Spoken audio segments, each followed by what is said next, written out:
Reporter SIT exclusive. ഫണ്ടില്ലാത്തതിനാൽ PMAY പദ്ധതി അവതാളത്തിൽ. ഗുണഭോക്താക്കൾ പെരുവഴിയിലായിട്ട് 1 വർഷം കഴിഞ്ഞു.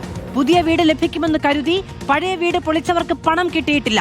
പൊളിച്ച വീടിന് സമീപം ഷെഡ് കെട്ടിയാണ് പല കുടുംബങ്ങളും താമസിക്കുന്നത്. സംസ്ഥാന സർക്കാർ ഫണ്ടും ത്രിതല പഞ്ചായത്തുകളുടെ ഫണ്ടുമാണ് കിട്ടാത്തത്.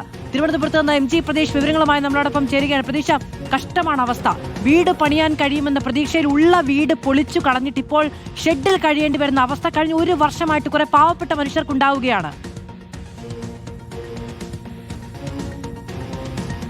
മാധു, തീർച്ചയായും സംസ്ഥാനത്ത് ഏകദേശം 40,000-ഓളം പേരാണ് PMAY ഗുണഭോക്താക്കളായിട്ടുള്ളത്. അവരാണ് ഇപ്പോൾ തീരാ ദുരിതത്തിൽ കഴിയുന്നത്. കാരണം സർക്കാർ ഉറപ്പിന്മേലാണ് ഉണ്ടായിരുന്ന ഒരു വീട് പൊളിച്ച് പുതിയ വീട് നിർമ്മിക്കാനുള്ള ഒരുക്കങ്ങൾ തുടങ്ങിയത്. പക്ഷേ ഫണ്ട് കിട്ടുമെന്ന് കരുതി, പക്ഷേ ഫണ്ട് കിട്ടിയില്ല. ചിലർ പലയിടങ്ങളിൽ നിന്നായി കടം വാങ്ങി നിർമ്മാണം തുടങ്ങി. പക്ഷേ ആ കടബാധ്യതയുമായി ഒപ്പം നിർമ്മാണം പാതി വഴിയിലാകുന്ന സാഹചര്യവുമായി അത്തരത്തിൽ വലിയ ദുരിതത്തിലാണ് ഗുണഭോക്താക്കൾ ഉള്ളത്. ഈ നിർമ്മാണം തുടങ്ങുന്ന വീടിനോട് ചേർന്ന് തന്നെ ടാർപോളിൻ കെട്ടി ഷെഡിൽ കഴിയുന്ന നിരവധി കുടുംബങ്ങളുണ്ട്. അത്തരത്തിൽ വലിയ ബുദ്ധിമുട്ട് അവർ അനുഭവിക്കുന്നുണ്ട്. നിലവിൽ എപ്പോൾ ഫണ്ട് ലഭിക്കുമെന്ന കാര്യത്തിൽ അവർക്കോ ബന്ധപ്പെട്ട ഉദ്യോഗസ്ഥർക്കോ ഉറപ്പില്ല. കാരണം ഈ സംസ്ഥാന ഫണ്ടും ത്രിതല പഞ്ചായത്തുകളുടെ ഫണ്ടും ലഭ്യമാകുന്നില്ല എന്നതാണ് ഈ ഉദ്യോഗസ്ഥരുമായി സംസാരിക്കുമ്പോൾ മനസ്സിലാകുന്നത്. PMAY ഫണ്ട് ലഭ്യമാകുന്നത് പ്രധാനമായും കേന്ദ്ര സംസ്ഥാന വിഹിതവും ഒപ്പം ത്രിതല പഞ്ചായത്തുകളുടെ വിഹിതവും ചേർത്താണ്. കേന്ദ്ര സംസ്ഥാന വിഹിതമായി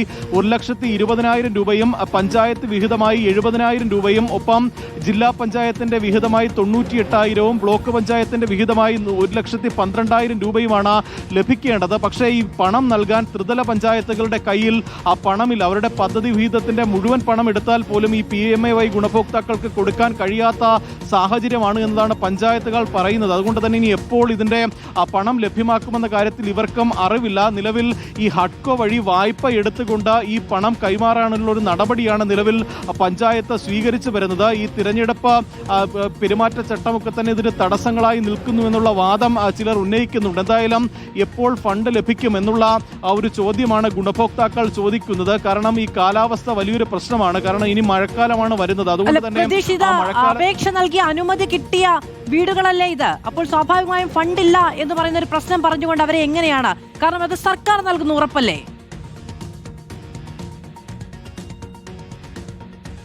മാധു, തീർച്ചയായും. കാരണം യാതൊരു ആസൂത്രണവും ഇല്ലാതെ നടപ്പിലാക്കിയ ഒരു പദ്ധതി എന്ന് തന്നെ പറയേണ്ടി വരും. കാരണം ഈ പദ്ധതിയുടെ ഗുണഭോക്താക്കളായി ഇവരെ തിരഞ്ഞെടുക്കുന്നു. എന്നിട്ട് അവരോട് തന്നെ പറയുന്നു, നിങ്ങൾ നിർമ്മാണം തുടങ്ങിക്കോളൂ, ഫണ്ട് ലഭിക്കുമെന്ന് പറഞ്ഞു. ആ ഉറപ്പ് വിശ്വസിച്ചാണ് പലരും സ്വന്തമായി കടം വാങ്ങി നിർമ്മാണം തുടങ്ങിയത്. പക്ഷേ 1-ാം ഗഡു പോലും കിട്ടാത്ത നിരവധി കുടുംബങ്ങളാണ് സംസ്ഥാനത്തുള്ളത്. ചിലർ ഈ അടിസ്ഥാനം കെട്ടിയിട്ടുണ്ട്. PMAY പദ്ധതി അവതാളത്തിലാകുന്നു. ഗുണഭോക്താക്കൾ പെരുവഴിയിലായിട്ട് 1 വർഷം പിന്നിടുകയാണ്. MG പ്രതീഷാണ് വിവരങ്ങൾ